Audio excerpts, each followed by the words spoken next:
The problem with being an 800-year-old vampire king wasn't the loneliness, or the ennui, or the constant low-grade existential dread that came from having personally known 3 different men named Charlemagne. It wasn't even the lethal allergy to sunshine or the tedious politics of the undying courts. No. The real problem Marcus Aurelian Decimus, Lord of the Evernight and Sovereign of the Crimson Throne, had recently discovered was tacos. Specifically, carnitas tacos, with extra salsa verde, from a brightly lit, slightly sticky food truck called Solana's Sunrise. The irony of the name was not lost on him. He hadn't seen a sunrise since the 13th century and had no desire to start now. My liege, a voice like dry parchment and centuries of disappointment, echoed through the vast, vaulted chamber that served as Marcus's personal study. It is approaching midnight. Marcus straightened the lapels of his bespoke Tom Ford jacket and pushed a strand of white hair behind one ear. The hair was shoulder length, fine as silk thread, and the precise shade of fresh snow. It had been that color since he was turned at 29. He'd been told, repeatedly, by various humans over the centuries, that it made him look like an anime character, a Game of Thrones extra, and, most recently, a K-pop idol who had gone too hard on the aesthetic. He did not know what any of these things meant and had not asked. I am aware of the hour, Lucius. Lucius, his chamberlain, advisor, and general dog's body for the last 500 years, materialized from the shadows near a bookshelf containing first-edition copies of works by authors Marcus had personally funded, critiqued, and, in one memorable case, turned.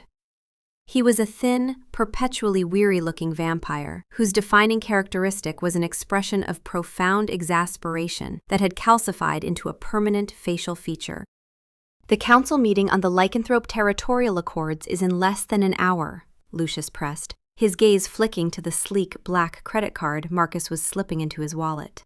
And yet I see you are preparing for another expedition to the taco dispensary. It is a food truck, Lucius, not a dispensary. It dispenses food. You do not eat food. Ergo, for you, it dispenses nothing. It is a very expensive source of cardboard packaging and shame. Lucius produced a small leather-bound ledger from the inside of his jacket. 3 weeks now, every night, $12.98 for the tacos, a $50 tip, for a grand total of $1,325.56 spent on food you are biologically incapable of digesting. Marcus paused at the door, a massive 12-foot-tall slab of oak and iron. Have you been tracking my taco expenditure? Lucius. I track all expenditures of the crown, the advisor said stiffly. And this particular line item is hemorrhaging through my quarterly projections like a wound that will not clot. It's listed under miscellaneous sustenance, which is a lie. This is the opposite of sustenance. Consuming it would cause you to, well, you recall what happened with the calamari incident in 1987. Marcus shuddered. He did recall. It had been undignified. The purpose is not consumption, Lucius. It is acquisition. You are acquiring tacos. I am acquiring a smile, Marcus corrected. A faint, unfamiliar warmth spreading through his chest. Lucius just stared at him. The silence stretched. One of them had conquered empires and held the fate of nations in his cold, dead hands. The other was an accountant. The accountant was winning. A smile, Lucius finally repeated, the words dripping with the kind of disbelief usually reserved for sightings of dragons or honest politicians. You are spending the equivalent of a small duchy's annual tribute on a facial expression from a mortal food vendor? Her name is Solana, Marcus said, his voice softer than he intended. And her smile is well lit. With that, he swept from the room, his white hair catching the candlelight like a banner of surrender, leaving Lucius to pinch the bridge of his nose, a gesture he'd picked up in the late 20th century and found immensely useful. Well lit, Lucius muttered to the empty chamber. We're doomed. 8 centuries of fiscal discipline, undone by a well-lit smile and slow-cooked pork. Solana's food truck was an oasis of warmth and savory smells in the cool concrete desert of downtown at midnight. Marcus parked his McLaren, another concession to modernity he found far superior to a horse-drawn carriage, a block away and approached on foot. The human nose was a pathetic, underdeveloped thing, but even he could smell the rich aroma of seared meat, the tang of lime, and the sharp, bright scent of cilantro from 50 yards out. And garlic. So much garlic. It was like walking through a minefield of pure, weaponized deliciousness that could actually kill him. He'd learned to hold his breath for the last 20 feet, a minor inconvenience. There she was. Solana was leaning against the counter, scrolling through her phone, a small, bored frown on her face. Her dark hair was pulled back in a messy bun from which several unruly curls had escaped, framing a face that Marcus, who had seen the works of Praxiteles fresh from the chisel, considered a masterpiece of form and function. Then a customer, a college student clutching a textbook, walked away with his order, and she called out, "Enjoy!" and she smiled. It was, Marcus had determined after extensive analysis, a perfect smile. It wasn't a perfunctory customer service smile. It was genuine, crinkling the corners of her dark eyes and revealing a hint of a dimple on her left cheek. It was a smile that suggested the world, for one brief moment, was exactly as it should be. Marcus had seen smiles of triumph on the battlefield, smiles of devotion in his throne room, smiles of terror from his enemies. He had never seen a smile that made him want to write poetry. He'd tried last Tuesday. It was dreadful. Rhyming Solana with Tropicana had been a low point even for a man who had survived the Black Death. He took his place at the end of the short line, composing his features into what he hoped was casual taco enthusiast, and not ancient predator contemplating the fleeting beauty of mortal existence. "Hey, stranger," she said when he reached the window. "Let me guess. 3 carnitas, extra salsa verde, no onions, no cilantro." He felt a genuine pang of disappointment. "You have memorized my order." "Buddy, you're my most reliable customer. You're more reliable than my propane supplier. Of course I've memorized your order." She tilted her head, studying him with open curiosity. Same time, same night, same weirdly specific aversion to cilantro. And I gotta say, the hair. It's commitment. You do that yourself, or is it like a whole salon situation? His hand went involuntarily to his hair. "It is natural." "Natural," she repeated, disbelief thick enough to spread on toast. "You naturally have anime protagonist white hair." "So I have been told," he said, repeatedly. She turned to assemble his order, her movements efficient and graceful. Marcus watched her hands. They were deft and strong. He wondered what they would feel like. This train of thought was unproductive. He shut it down. Internal monologue. Marcus. Focus. Mission objective. Acquire smile. Do not contemplate the tactile properties of the mortal's hands. That is level 2 interaction. We are on level 1, taco acquisition. She slid the cardboard tray across the counter. "That'll be $12.98. He handed her the black card. She swiped it, her eyes widening for the 100th time at the name. "Marcus Aurelian Decimus? Seriously? Your parents were big fans of the Romans, huh?" "Something like that," he said. He had, in fact, had a very stimulating debate with the man himself over wine and figs. The figs had been excellent. He missed figs. The receipt printed, he took the pen she offered, his fingers brushing hers. A tiny electric jolt shot up his arm. Her skin was so warm. He quickly signed the slip, adding the customary $50 tip. She glanced at it, and her expression softened from suspicion to weary gratitude. "You know, you really don't have to do that. Your culinary artistry deserves compensation," he said, which sounded far more formal than he intended. She snorted, a delightful, unladylike sound. "It's pork, dude, not Picasso." She bagged his order, and as she handed it to him, she gave him the smile, the real one, the one he was paying for. "Enjoy," she said. "I will," he promised, his cold heart doing a strange little flutter. It was probably just a muscle spasm. They happened, after 800 years. He made it to the corner, rounded it, and walked 2 blocks to the homeless encampment under the overpass. A grizzled man with a magnificent beard, who had introduced himself as Dave, looked up from his sleeping bag. "Taco Tuesday on a Thursday again, fancy man?" Dave asked, his voice raspy. Marcus handed him the bag. "Carnitas, extra salsa verde." Dave peered inside. "You are a gentleman and a scholar, sir. My compliments to the chef." "I shall pass them along," Marcus said with a grave nod. He stood there for a moment, watching Dave devour the tacos with a gusto he could only remember, a phantom sensation from a life lived centuries ago. So why did he feel a strange, hollow ache as he walked back to his ridiculously expensive car in the dark? Solana wasn't stupid. She'd run a food truck in a major city for 3 years. She could spot a weirdo from 100 paces. And Marcus Aurelian, Decimus, her midnight carnitas regular, was the grade A, prime-cut filet mignon of weirdos. First, there was the name. Sounded like a character from a historical drama her mom watched. Second, the clothes.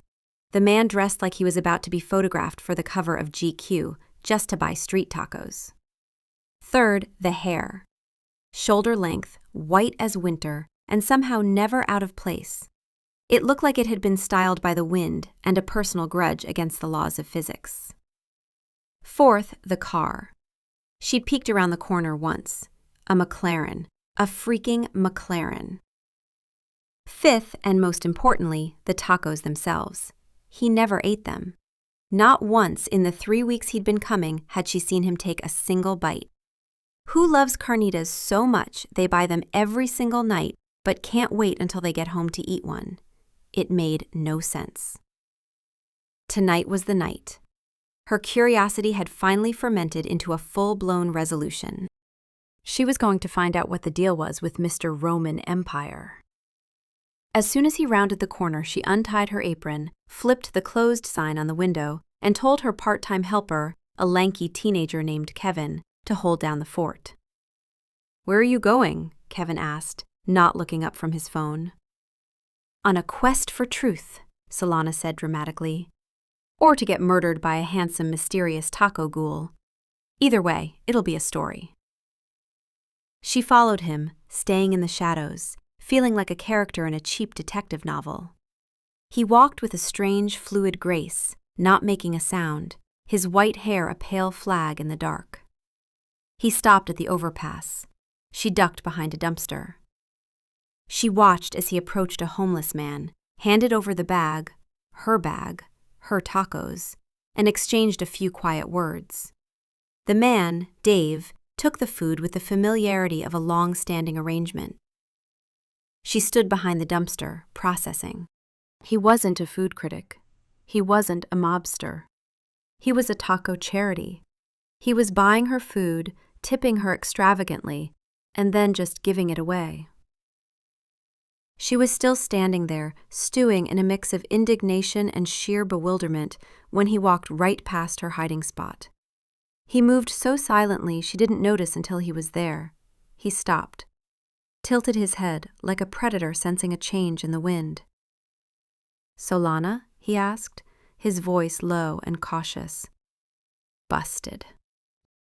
She stepped out, dusting off her jeans. "Hi. What are you doing here?" "Same thing as you, apparently, except I make the tacos. You just use them as some kind of weird pork-based currency." "It is not what it appears." "Oh, really? Because it appears that you, my best customer, the guy who supposedly loves my carnitas more than life itself, don't actually eat them. You just give them away to Dave." "You know Dave?" No, I don't know, Dave, but you apparently do. You've been buying my food, my art, as you so dramatically put it, and you've been using it for, what, a tax write-off? He was silent for a long moment. The handsome, composed mask was slipping, and underneath was something she couldn't quite read. It looked like panic. You don't even eat it, do you? She pressed, the accusation hanging between them. He finally met her gaze, and the look in his eyes was so profoundly weary it stopped her in her tracks. I can't, he said. Physically. What, are you gluten intolerant? We have corn tortillas. They're gluten-free. It is more complicated than that. Then complicate it for me, because I have been losing sleep trying to figure you out, Marcus Aurelian Decimus. He took a step closer. He was so tall. He smelled like expensive cologne and old books and the cold night air. Because, he said, his voice a low, hypnotic rumble that vibrated right through her. When a regular customer returns, you smile. A real smile. Not the one you give everyone else. Her brain blue-screened. You look happy when I order, he continued, his gaze intense, unwavering. And watching you create something, even if I cannot partake in it myself, it is a joy. That's enough. That, she finally managed to say, her voice coming out as a squeak, is the stupidest thing I have ever heard. A flicker of something, disappointment, relief, crossed his face. I know, he said softly. And because her brain had apparently decided to reboot with a brand new, highly impulsive operating system, she grabbed the lapels of his $1,000 jacket, pulled his face down to hers, and kissed him. His lips were cold, impossibly cold, like marble, but also soft. For a split second, he was just stiff, a statue of surprise. Then a low sound escaped his throat, pure shock, and his hand came up to cup the back of her head, his fingers tangling in her messy bun. The cold seeped away, replaced by a heat that seemed to generate from the point of contact, spreading through her like wildfire. When she pulled away, breathless, they stared at each other under the jaundiced glow of a streetlight. His white hair had fallen across one eye. His face was a beautiful, magnificent portrait of utter bafflement. Well, Solana said, her heart hammering against her ribs. That complicates things. Marcus Aurelian Decimus, Lord of the Evernight, touched his lips with his fingertips, his dark eyes wide with what she was starting to think might be terror. Indeed, he whispered. The first date was a disaster. Marcus had consulted Lucius, who had consulted Google, which had recommended a casual dinner at a mid-range restaurant. The problem, of course, was that Marcus could not eat a casual dinner, a formal dinner, or any dinner at all. And the last time he had been in a restaurant, it was 1923, and the establishment had since become a parking garage. He took her to a rooftop bar instead. Drinks, he reasoned, were manageable. He could hold a glass. He could pretend to sip. He was 800 years old. He could sustain a performance. What he had not anticipated was that Solana would order them both tequila shots. Come on, she said, sliding the small glass toward him. One shot. You can't come to a rooftop bar and not do a shot. It's like a municipal ordinance. He stared at the tequila. The tequila stared back. It was a standoff. He had won standoffs against armies. The tequila was winning. I have a condition, he said carefully. My stomach is extremely sensitive. To tequila? To everything that is not a very specific liquid diet prescribed by my physician. She squinted at him. Your physician put you on a liquid diet? A very strict one. What kind of liquid? It is iron-rich. So like a smoothie? Something like that, he said, in the same tone one might use to describe a war crime as a minor disagreement. She shrugged, did both shots, and the evening improved considerably after that. She talked about her truck, her dream of opening a brick-and-mortar restaurant, her mother's recipe for mole that took 3 days and required a level of emotional commitment usually reserved for raising children. He talked about history, framing his first-hand knowledge as a passionate interest in the medieval period. She was funny and sharp, and when she laughed, tipping her head back so the city lights caught in her dark hair, he felt something in his chest crack open, very slightly, like ice in spring. He walked her home at 2 a.m. She stopped at her door and looked up at him, curious. "You're weird," she said, "but like, good weird." "I shall take that as the highest compliment." "It is." She went up on her toes and kissed his cheek, and the warmth of it lingered on his cold skin for hours after. He stood on the sidewalk for 10 minutes after she went inside, his hand on his cheek, his white hair stirring in the breeze. Lucius, who had been idling the Rolls-Royce at the corner, rolled down the window. "My lord, you are standing on a public sidewalk, touching your own face. This is not kingly behavior." "Drive, Lucius." The second date was a movie, a horror movie, at Solana's insistence. "It's a vampire film," she said gleefully, dragging him by the hand into the darkened theater. "Some new thing, supposed to be terrifying."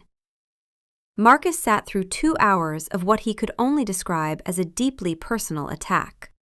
The vampire on screen had a widow's peak, a cape, and an accent that sounded like it had been assembled from spare parts of 4 different Eastern European countries. He slept in a coffin. He turned into a bat. He was defeated by a clove of garlic held aloft by a man in a turtleneck. "Thoughts?" Solana whispered, crunching popcorn. "The villain's real estate strategy is sound," Marcus said tightly, "but his operational security is appalling." She laughed so hard she choked on a kernel. He couldn't eat the popcorn, of course. He told her he'd had a late lunch. She didn't push it, but he caught her glancing at him once, a quick, assessing look that told him she was filing this away. She was too smart. She noticed things.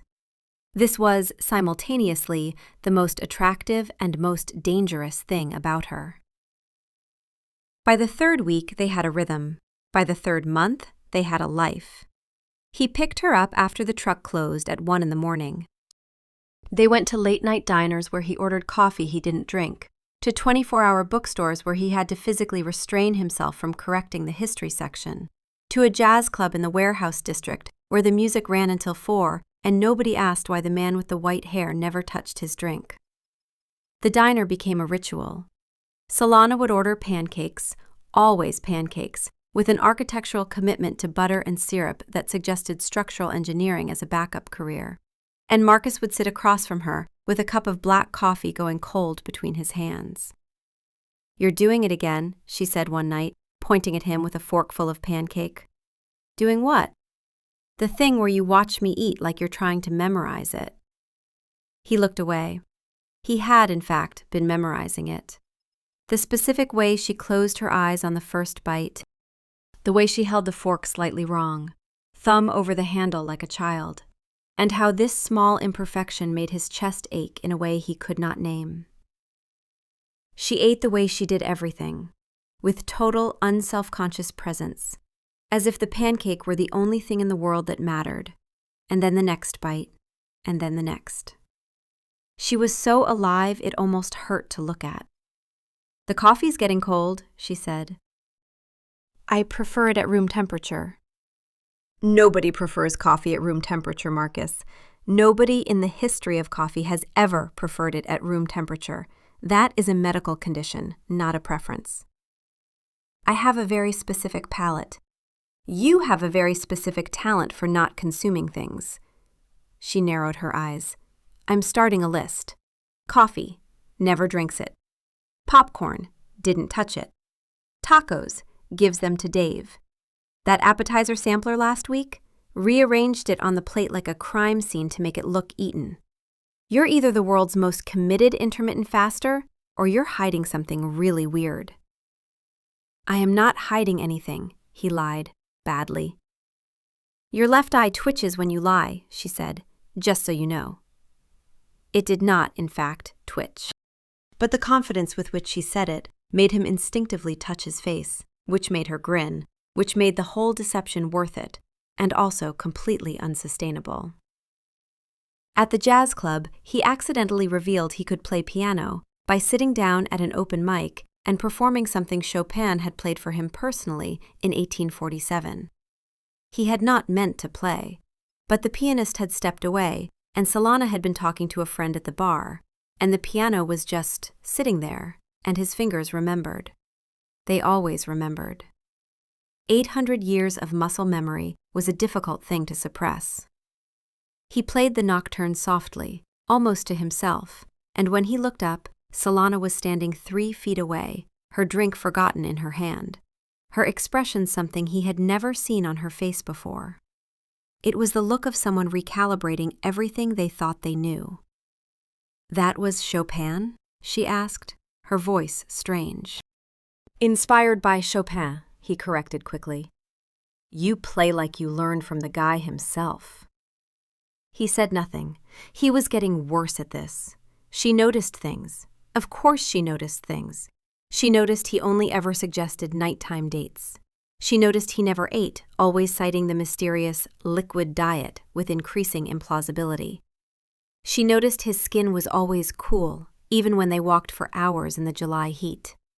She noticed that when he held her hand, his grip was always carefully, precisely calibrated, gentle in a way that suggested the alternative was something he didn't want to think about. One night, walking home along the river, she stumbled on an uneven paving stone, and he caught her. Not quickly, instantly. One moment she was falling, the next she was upright and his hand was on her arm, and he was already letting go, carefully, like someone handling porcelain and trying to pretend they weren't. "How did you do that?" she asked. "You were 3 feet away." "Good reflexes." That wasn't reflexes. That was teleportation. "I played tennis in college," he said, which was perhaps the most absurd lie he had told in 8 centuries, and he had once convinced the Pope that he was a visiting archbishop from a diocese that didn't exist. She let it go, but she didn't forget it. He could see her filing it in the same cabinet as the untouched coffee and the cold skin and the nocturnal schedule. The cabinet was getting full. "You run cold," she said another night, her head on his shoulder on a park bench at 3 a.m. "Like, literally. Your body temperature is not normal." "Poor circulation," he said. "It runs in the family." "Your whole family has poor circulation and can't eat solid food and only goes out at night? We are a deeply unfortunate gene pool." She lifted her head and looked at him, and there was something in her expression, not suspicion exactly, but the particular frustration of a puzzle she couldn't solve. "Marcus, what are you not telling me?" He looked at her, at this woman who smelled of lime and cumin and possibility, who had spent 3 months navigating his absurd restrictions without complaint, who brought him joy he had not earned, who was warm against his cold side in the small hours of the morning. He wanted to tell her everything. The words sat in his throat like a stone. "Nothing that changes what I feel about you," he said. It was true. It was also, he knew, a coward's answer. The problem crystallized on a Tuesday. He was in his library, 200 feet of books, 3 stories high, the smell of old paper and centuries, and he was watching her sleep. She'd fallen asleep on the leather couch after a late night of talking, her shoes kicked off, one hand tucked under her cheek, her breathing slow and even. It was the breathing that undid him, the steady, rhythmic proof that she was alive, that her heart was beating, that every beat was one fewer in a finite number he could not increase, could not pause, could not buy more of, no matter how many centuries of accumulated wealth he threw at the problem. She would age, she would gray, she would slow.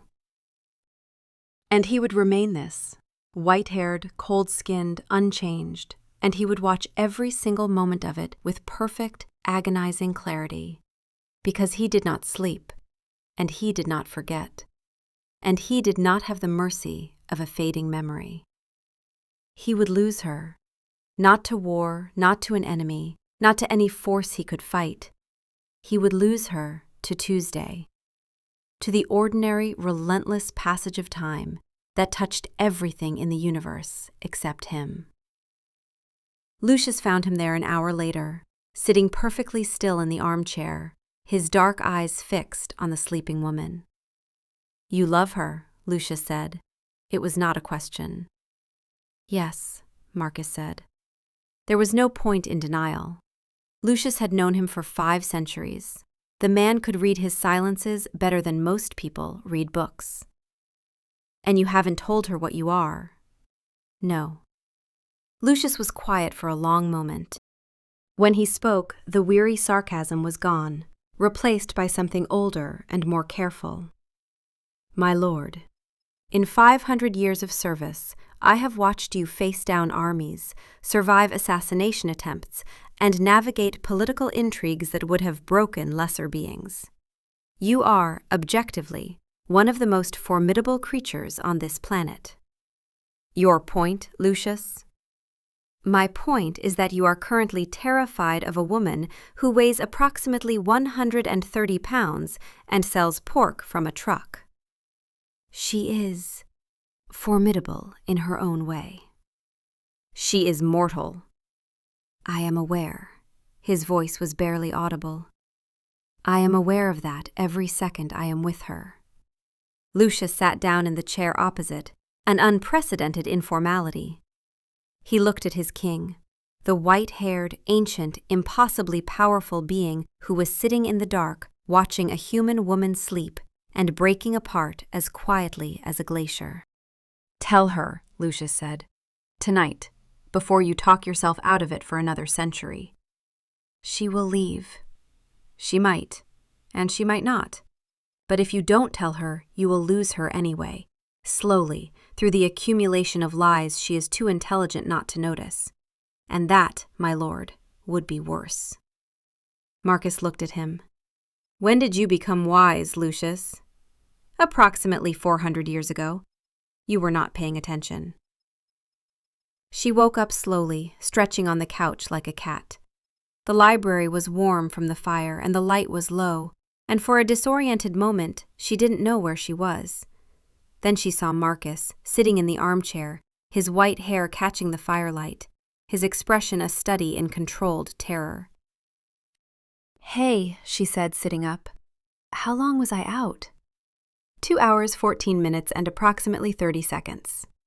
She blinked. "That's specific." "Solana."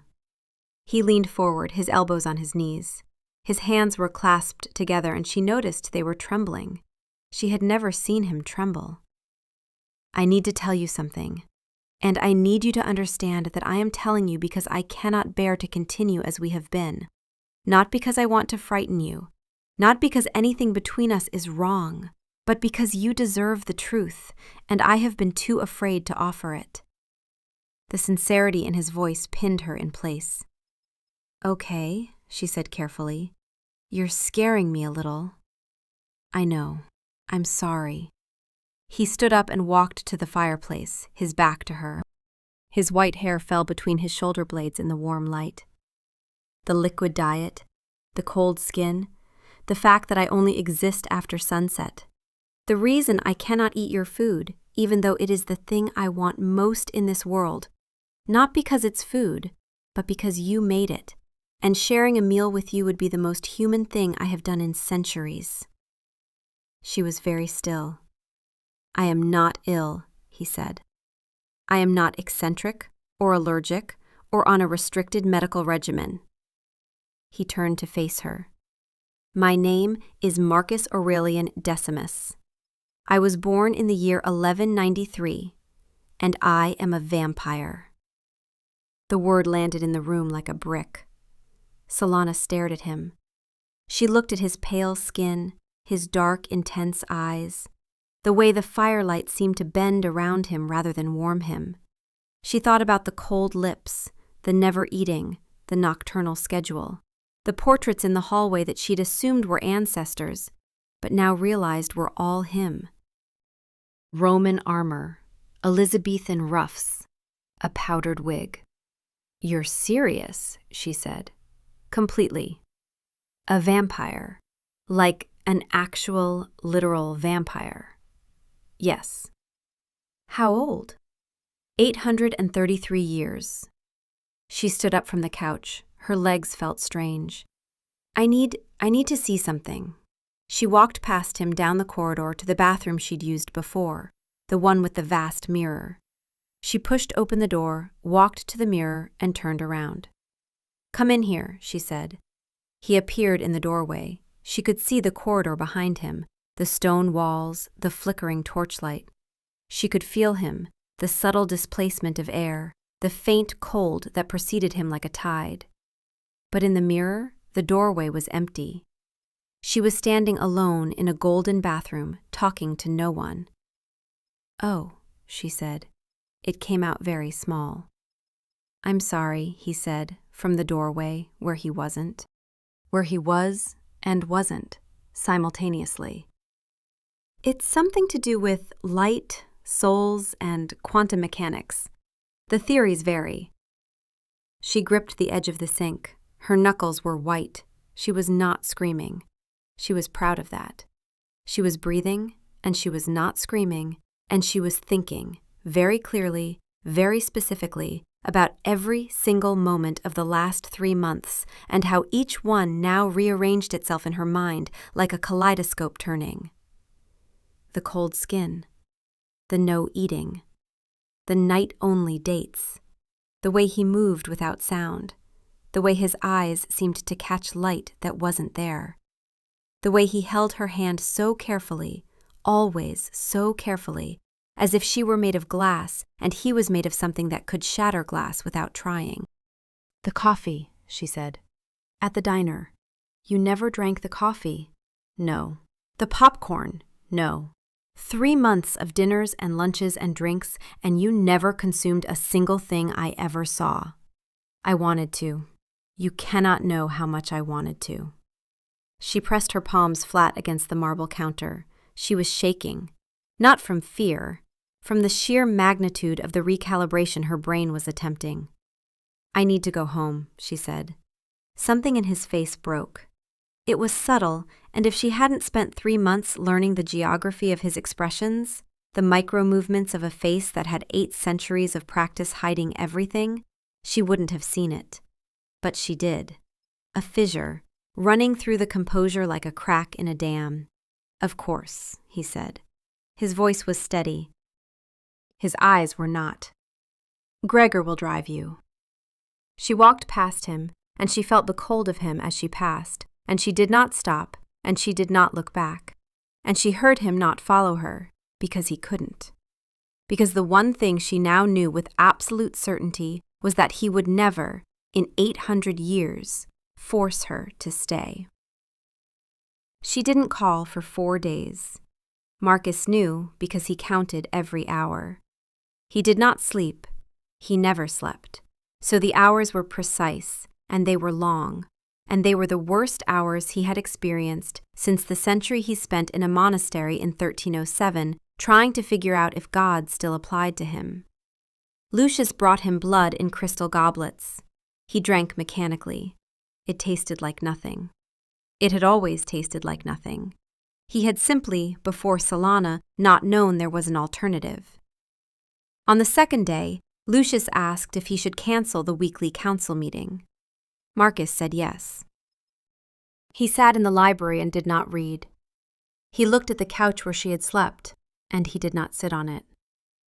On the third day, Lucius asked if he was going to be all right. Marcus said he didn't know. He played the piano for 6 straight hours, all Chopin, all the nocturnes, the ones Chopin himself had said were about longing for a place that didn't exist. Marcus had thought that was pretentious in 1847. He understood it now. Solana, meanwhile, was having the most intense 4 days of her life. and she had once catered a wedding where the bride's mother fist-fought the groom's aunt over a seating arrangement. Day 1, she did not get out of bed. She lay in her small apartment above a laundromat, staring at the ceiling, replaying every moment of the last 3 months through the lens of what she now knew. The cold hands, the empty coffee cups, the way he caught her when she tripped, not fast, instantaneous, inhuman. The portraits in his hallway. The fact that he lived in a castle. An actual castle. With gargoyles.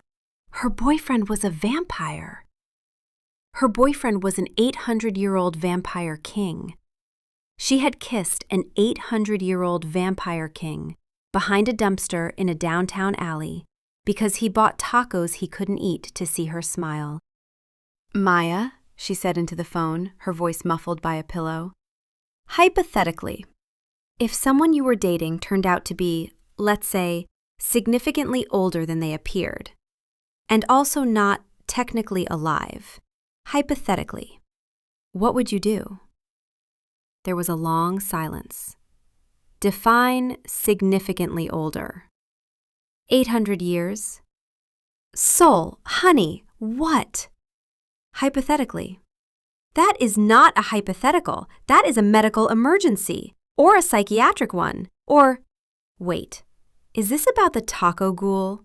Did the taco ghoul tell you he's 800 years old? He's not a ghoul, Maya. What is he then? Solana hung up. Maya called back 9 times. She didn't answer. Day 2, she went to work. She made tacos. She moved through the rhythm of it. Meat, tortilla, salsa, lime, and her hands knew what to do even when her brain was elsewhere. Marcus did not come that night. She had known he wouldn't. She watched the empty spot where his McLaren usually parked, and she felt the absence of him like a physical hole in the air, and she was furious at herself for feeling it. A man ordered 3 carnitas with extra salsa verde and no cilantro, and she almost started crying. Kevin looked alarmed. She told him it was the onions. Day 3, she sat in her truck after closing, engine off, in the dark. She pulled up her phone and typed, "Signs your boyfriend is a vampire." The internet was, predictably, unhelpful. It suggested checking for fangs, she hadn't looked, an aversion to religious symbols, unclear, and an inexplicable magnetism that feels dangerous. Well, that one was accurate. She thought about his face when he'd told her, not the composure, the fracture underneath it. The way he'd stood in the library with his back to her, white hair between his shoulder blades, and said the word like it was a confession and a death sentence and a prayer all at once. He hadn't been performing. He'd been terrified. Of her reaction, yes, but more than that, of the thing he'd said about the mathematics. The mortal and the immortal, the finite and the infinite. He'd been carrying that math for months, probably from the first night, probably from the first taco, and it hadn't stopped him from showing up. Day 4, she got in her truck at 11 p.m., drove to a 24-hour grocery store, and bought 6 bags of chili peppers, limes, smoked paprika, cumin, and habaneros. The checkout clerk looked at her cart and asked if she was okay. "I'm going to cook for a vampire," she said. "Cool," said the clerk, who was 19 and worked the night shift and had heard weirder things. "You want a bag for the limes?" At 23 minutes past midnight, she pulled up to the wrought iron gates of the castle and buzzed the intercom. Gregor answered it. "There's a woman here," Gregor reported. "She has a truck." Marcus was at the gate in 4 seconds. Vampire speed. He didn't care about dignity. The food truck, Solana's Sunrise, cartoon sun and all, was idling at the wrought iron gates. Solana was in the driver's seat, her window down, her dark hair pulled back in the familiar messy bun. She looked tired. She looked beautiful. She looked like she had been crying and had gotten angry about the crying and had turned the anger into a plan. In the passenger seat were 6 bags of groceries. "I have questions," she said. "I will answer every one of them." And I have chili peppers. He blinked. I do not understand the relevance of the chili peppers. She killed the engine, climbed out, and stood in front of him. She was so small, she always had been, 5'4" of stubbornness and salsa verde, and a smile that had brought an empire to its knees. "Here's what I figured out in 4 days," she said, her voice steady and fierce. "You're a vampire. You're 800 years old. You can't eat my food. You have no reflection. You're technically dead, and you spent over $1,000 buying tacos you couldn't eat because you wanted to see me smile." "Yes." "And you didn't tell me for 3 months because—" His voice came out raw. "Because I knew that when I told you, there was a chance you would leave, and I was not ready to live in a world where you had left." She looked at him for a long, terrible, beautiful moment. Then she opened the passenger door and hauled out 2 of the grocery bags. "Okay," she said. "Where's your kitchen?" "You want to see my kitchen?" "Marcus." She looked at him with an expression that was equal parts exasperation and tenderness, and the kind of determination that had historically preceded either a revolution or an excellent meal. "You told me blood is all you can eat, and that it tastes like nothing, like a protein shake." "That is accurate." "I'm a chef. My entire life is turning nothing into something. If blood is the ingredient, then blood is the ingredient. But nobody, not even an 800-year-old king, should have to eat something that tastes like sadness." She hefted the bags. "Now, kitchen, move." He stared at her. This small, fierce, vibrant human who had just processed the fact that her boyfriend was an undead immortal and had responded by going grocery shopping. "You came back," he said, and the wonder in his voice was so naked it embarrassed them both. "Of course I came back, you idiot." Her eyes were bright, suspiciously bright. "I just needed 4 days to figure out what to cook." The castle kitchen was a paradox. One half was a cavernous medieval chamber with stone hearths large enough to roast an ox. The other half was a state-of-the-art laboratory, centrifuges, sterile freezers, medical-grade equipment, and in the freezers, hanging in neat rows, were the blood bags, labeled by type and date. "O negative, vintage 2023, Solana read off a label, holding a bag up to the light. "Notes of iron and sadness." I was right. Standing beside her was the castle's head chef, a gaunt, severe-looking vampire named Antoine, who had been turned in the 1780s at the height of his career in the French royal court. He was watching Solana with a mixture of horror and fascination. "We do not adulterate the product," Antoine said, his French accent thick and syrupy. "It is served pure, at body temperature." "You mean you microwave it?" Solana asked. Antoine recoiled as if she'd slapped him. "We use a sous vide immersion circulator to gently raise it to precisely 37 degrees Celsius. We are not savages." "Right. Okay." Solana put the bag down and started unpacking groceries. Fresh habanero peppers, limes, smoked paprika, cumin. "Well, the savage is here, and she's going to adulterate the hell out of this."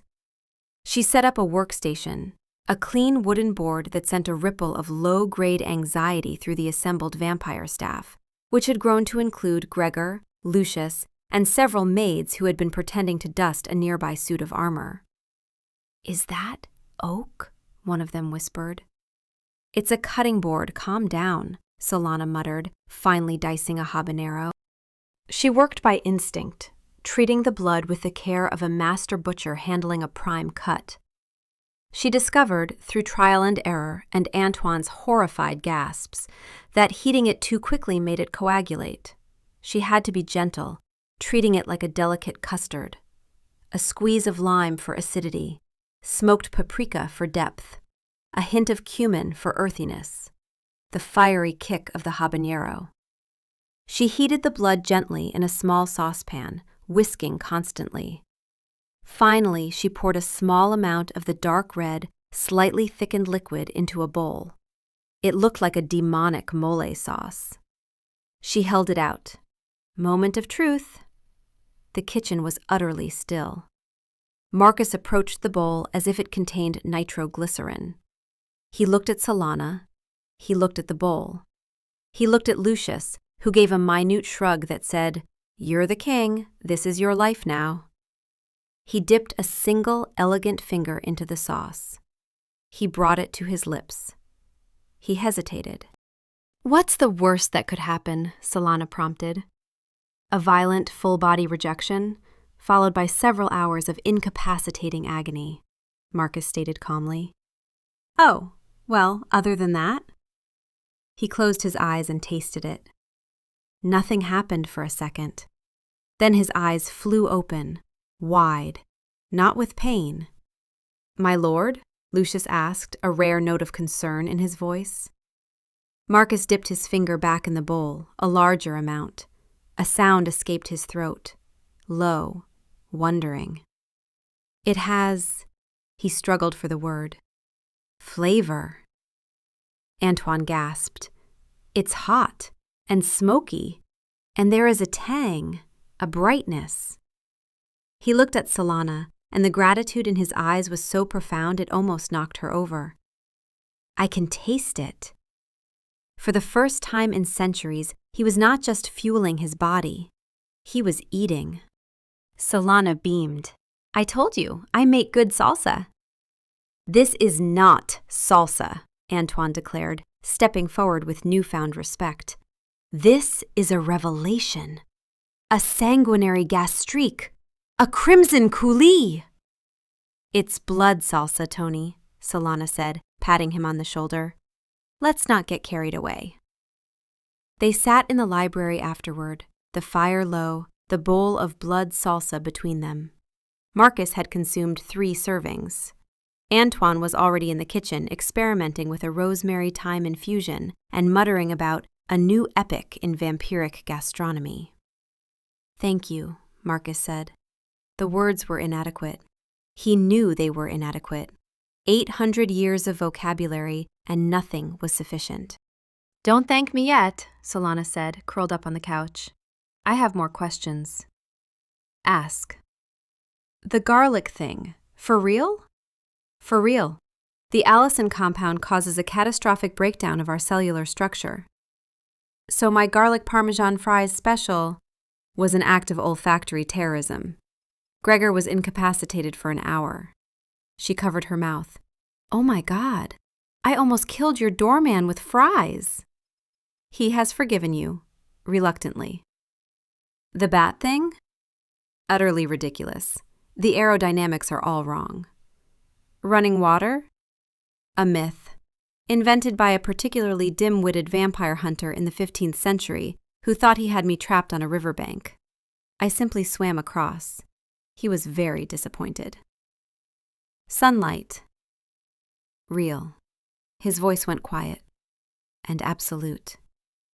She absorbed this. She reached across the space between them and took his hand.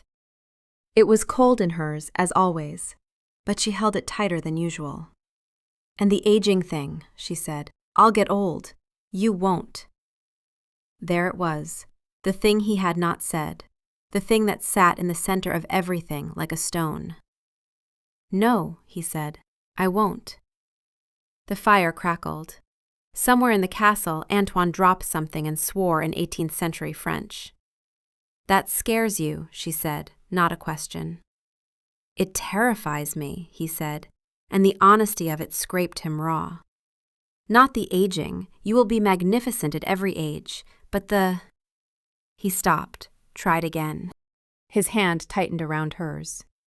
"You are finite, Solana, and I am not. And the mathematics of that they are the cruelest arithmetic I have ever encountered. And I once had to calculate grain tariffs for the entire Byzantine Empire." She was quiet for a moment. "Could you, you said you've turned people before. Could you make me—" No. The word was immediate, and it was not a command. It was a plea. What I am, it is not a gift, Solana. It is a condition. I would not eat for 8 centuries. I would not see a sunrise. I cannot dream. I cannot age alongside someone I love. Every person I have turned, I have given an eternity of this, and not one of them has thanked me for it. His thumb traced a slow circle on her knuckle. I will not take from you the very thing that makes you. You. The tacos, she said softly. The tacos, the sunrise, the sleeping, the growing old.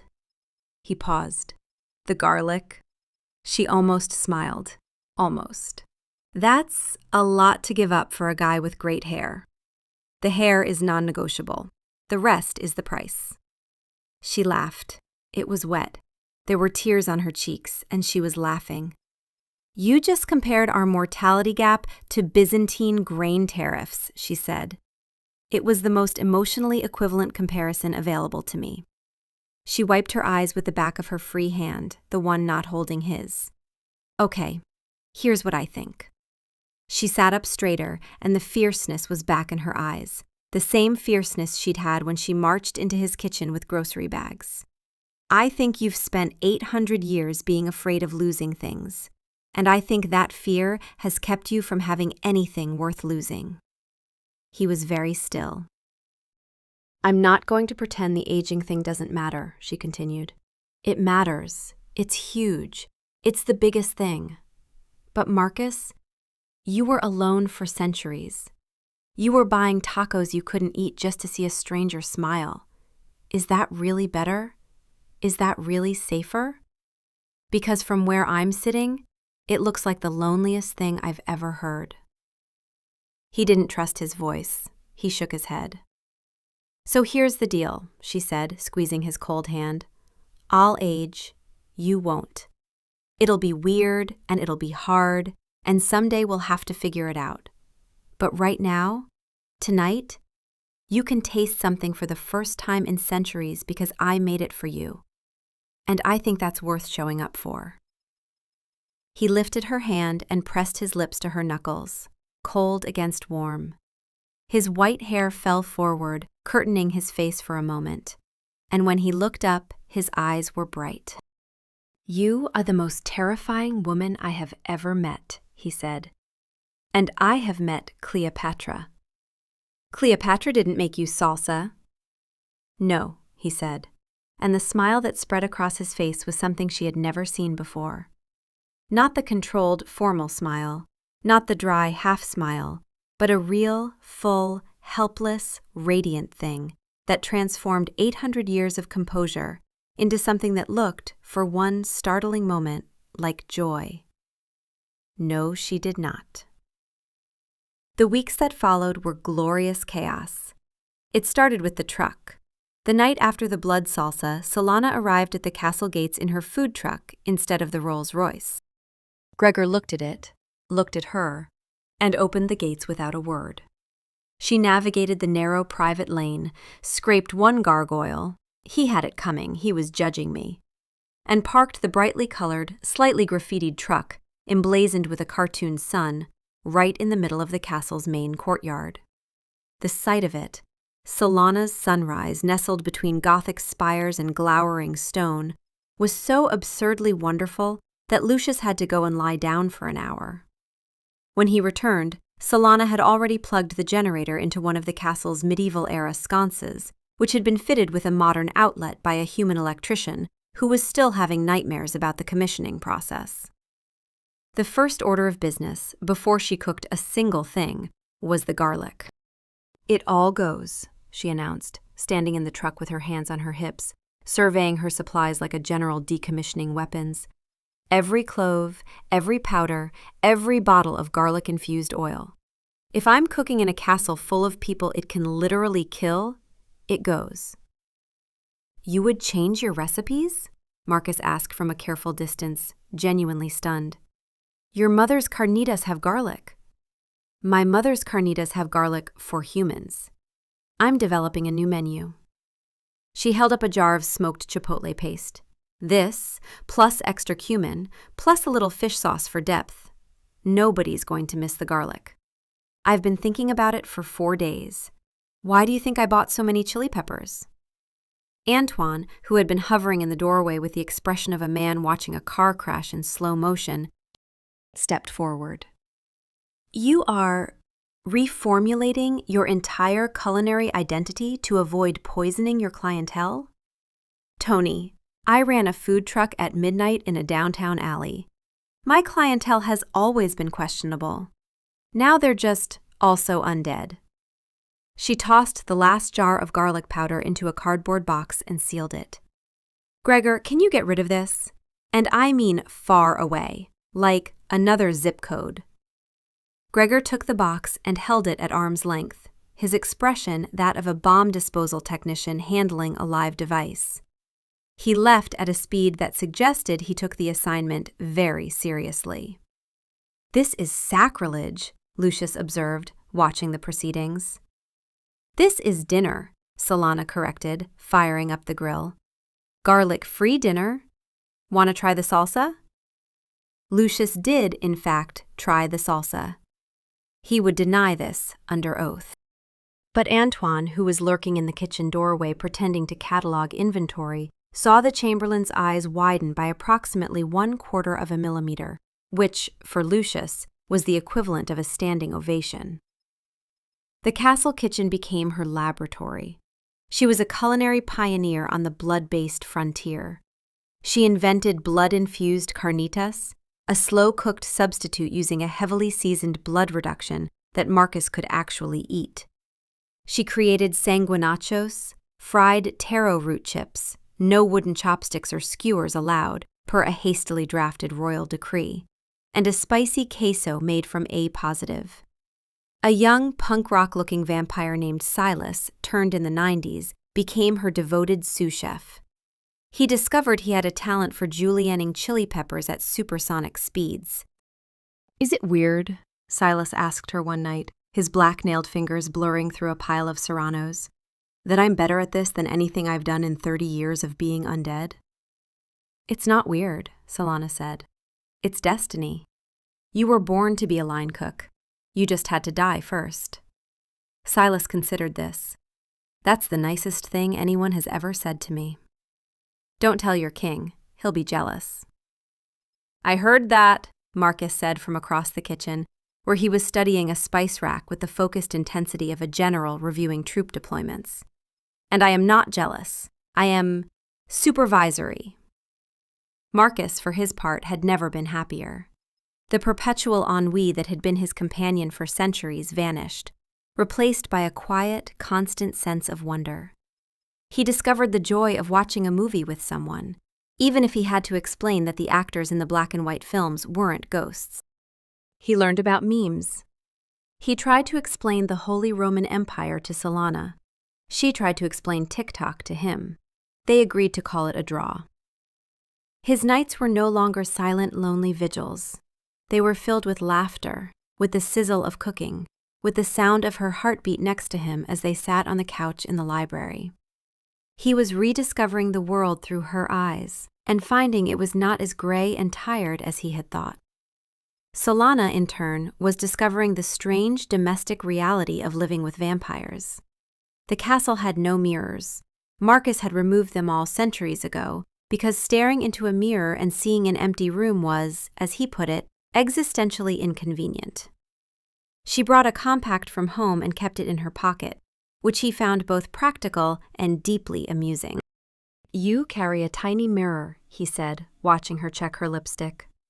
Like a weapon.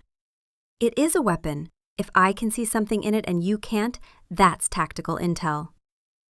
You are terrifying. You keep saying that like it's a compliment. It is the highest compliment I know how to give. She claimed a room, a small, warm study off the library, as her own. He couldn't cross the threshold without her invitation, which she found endlessly delightful and used as leverage in every disagreement. I think we should watch the cooking competition show tonight, she said. I was rather hoping for the documentary on the fall of Constantinople. I have notes. You have notes on a documentary about something you personally witnessed? Extensive notes. They got the flag placement entirely wrong. Solana retreated to her study, closed the door, and called out, "I'll be in here watching Top Chef until you agree to stop correcting historical documentaries." He stood at the threshold, unable to enter, his white hair falling in his face, looking like the most powerful and most defeated being in existence. This is an abuse of ancient magic. This is negotiation. Do we have a deal? We have a deal. She opened the door, grinning. He swept in and kissed her, and his lips were cold and hers were warm, and neither of them watched either show, because they spent the rest of the night talking about nothing and everything, the way people do when they have stopped being afraid of the silence between words. One night she found him standing beside her at the truck, clumsily attempting to chop a jalapeno. He kept forgetting to modulate his strength, and every few minutes a small green cloud of pulverized pepper would puff into the air. "Gently," Solana instructed, laughing as she guided his hand. "It's a vegetable, not a political rival." "It has a rebellious texture," he grumbled, but he was smiling, the real smile, the helpless one. Silas came to the window. "The usual, my king?" Marcus looked at Solana, his dark eyes full of a quiet, profound happiness that 8 centuries had failed to produce, and one woman with a food truck had delivered in a matter of months. "Please." She plated her newest creation, 2 corn tortillas piled high with her blood-infused carnitas, a dollop of her now famous salsa. She handed the plate to Marcus. He took a bite. He closed his eyes, savoring it. The rich, savory flavor, the spicy, bright kick of the salsa, the warmth of the tortilla. It was not just sustenance. It was a story. It was their story. Tacos and terror, cold lips and warm kitchens, a man who had waited 800 years, and a woman who had shown up with grocery bags and refused to let him eat sadness. He opened his eyes and looked at her, his smile real and easy, all traces of the ancient melancholy gone. "It's exceptional," he said, and this time he meant all of it. From a high window overlooking the courtyard, Lucius watched them. He held a small, leather-bound ledger. He made a new entry under the royal sustenance budget line. With a thin, weary smile, he wrote, "Priceless."